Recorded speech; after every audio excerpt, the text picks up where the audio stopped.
అందరికీ దేవుని పేరిట వందనాలు తెలియజేస్తూ ఉన్నాను. ఇక్కడ కూడి ఉన్నటువంటి మన సువార్థికులు అందరూ జాగ్రత్తగా ఆలకించండి. ఇదిగో ఇప్పుడు మీకు ఒక వీడియో చూపించబోతూ ఉన్నాను. అది శివశక్తి కరుణాకర్ సుగుణ వీడి యొక్క సంస్థ నుంచి ఒక ఎక్స్ పాస్టర్ని ఒకరిని సెట్ చేసుకున్నాడు. ఆడు చెప్పే మాటలు ఇప్పుడు మీరు చూద్దాము.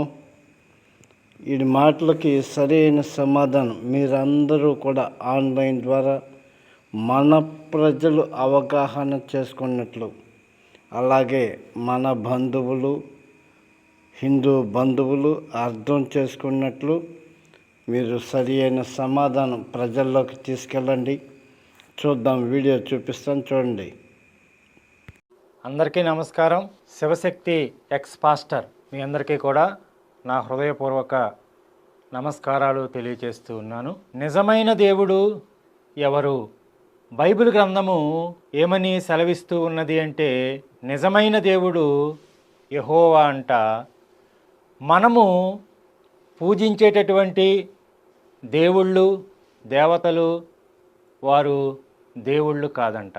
మత్తయోపదేశకాండము 4వ అధ్యాయము 25వ వచనాన్ని చదువుతున్నాను. అందులో ఏమని ఉన్నది అంటే, 2వ భాగము, ద్వితీయోపదేశకాండము 4వ అధ్యాయము 25వ వచనములో 2వ భాగము, ఏ స్వరూపము కలిగిన విగ్రహమునైనను చేసి నీ దేవుడైన యెహోవాకు కోపము పుట్టించి.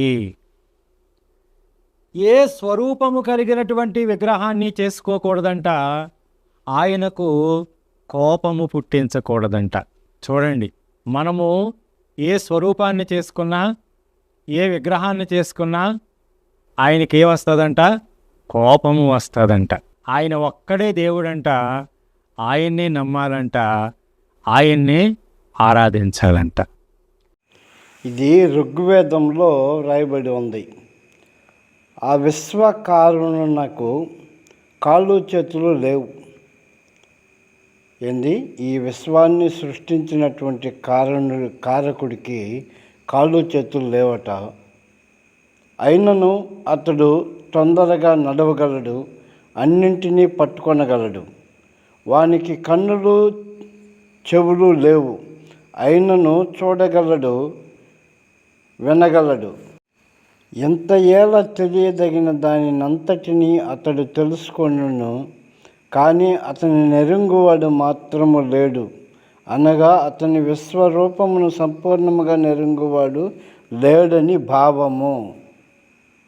ఇంకా ఏమంటున్నారంటే, హిందూ బంధువులకు కూడా ఒక విషయాన్ని తెలియచేస్తూ ఉన్నారు. ఏమని అంటే, మీరు ఒక బైబిల్ కొనండి, ఒక 200 250 పెడితే బైబిల్ వస్తుంది.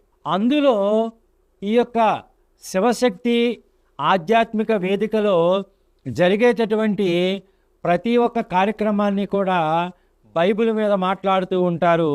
అందులో ఉన్నటువంటి విషయాలు మీరు సులువుగా తెలుసుకోవడానికి మీకు చాలా సులభతరం అవుతుంది. ఎందుకనంటే, మేము చెప్పేటటువంటి విషయాలు ఆ బైబిల్ గ్రంథములో ఉన్నవో లేవో మీకు తెలియాలి అంటే, మీ ఇంట్లో భగవద్గీతతో పాటు బైబిల్ కూడా ఉండాలి.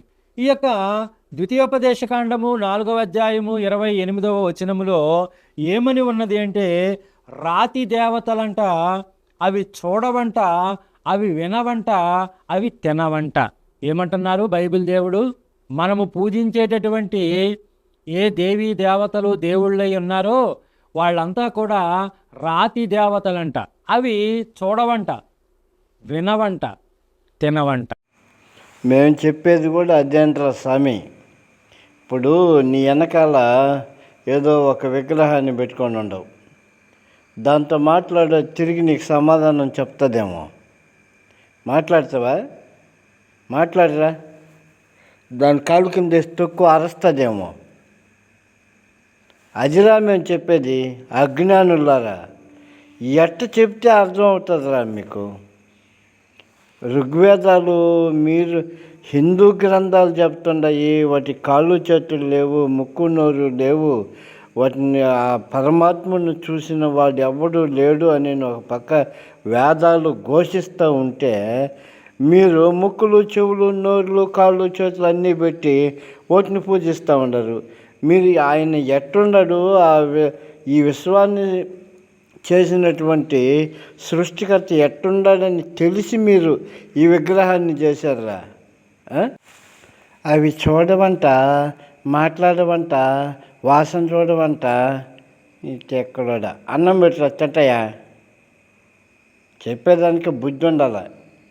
వినేవాడు ఎరుపు పుష్పం అయితే ఎన్నైనా చెప్తారు మీరు. అది నేను ఒక పక్క చెప్తాను. నేను చెప్పాను కదా, దాని కింద తొక్కు, అదేమన్నా అరుస్తుందేమో. అరిస్తే నీ కాళ్ళు పట్టుకొని మొక్కుతా నీకు.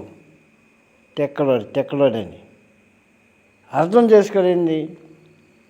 ఇటుంటుంది వీళ్ళ కథ అంతా. సత్యాన్ని తెలుసుకునే వాళ్ళు తక్కువ, అజ్ఞానంలో ఇటువంటి వాళ్ళ ముసుగులో పడి అల్లాడే వాళ్ళు ఎక్కువ. వీళ్ళని సాకుతూ ఉండరు మన హిందూ బంధువులు. వీళ్ళు విలాసాలు అనుభవిస్తున్నారు. ఇట్లుంది. వీళ్ళు బ్రతకడం కోసం చేస్తుంటే అది తెలుసుకోలేక మన వాళ్ళు ఇంకా అజ్ఞానంలో ఉండరు. మనం చెప్పేదాంట్లో ఏమైనా సరే తప్పు ఉందా? తప్పు ఏమన్నా కనిపిస్తుందా? ఇప్పుడు ఆయన దగ్గర ఉంది విగ్రహం, దాంతో మాట్లాడు. నీ పేరేం పేరు అని అడుగు, చెప్తుందేమో. పని కింద వేసి తొక్కు, అరుస్తుందేమో. పని నువ్వు ఏళ్ళు చూపించి ఒకటి ఇది ఎంత అని చెప్పి అడుగు. ఒక ఏళ్ళు చూపించు, నేను ఎన్ని ఏళ్ళు ఎట్టున్నాను అడుగు, చెప్తుందేమో. అరే ఇంత వివరంగా చెప్తుంటే అర్థం చేసుకోరేంది? అవి చూడవంట, అవి వినవంట, అవి తినవంట. ఏమంటున్నారు బైబిల్ దేవుడు? మనము పూజించేటటువంటి ఏ దేవీ దేవతలు దేవుళ్ళై ఉన్నారో వాళ్ళంతా కూడా రాతి దేవతలంట. అవి చూడవంట, వినవంట, తినవంట.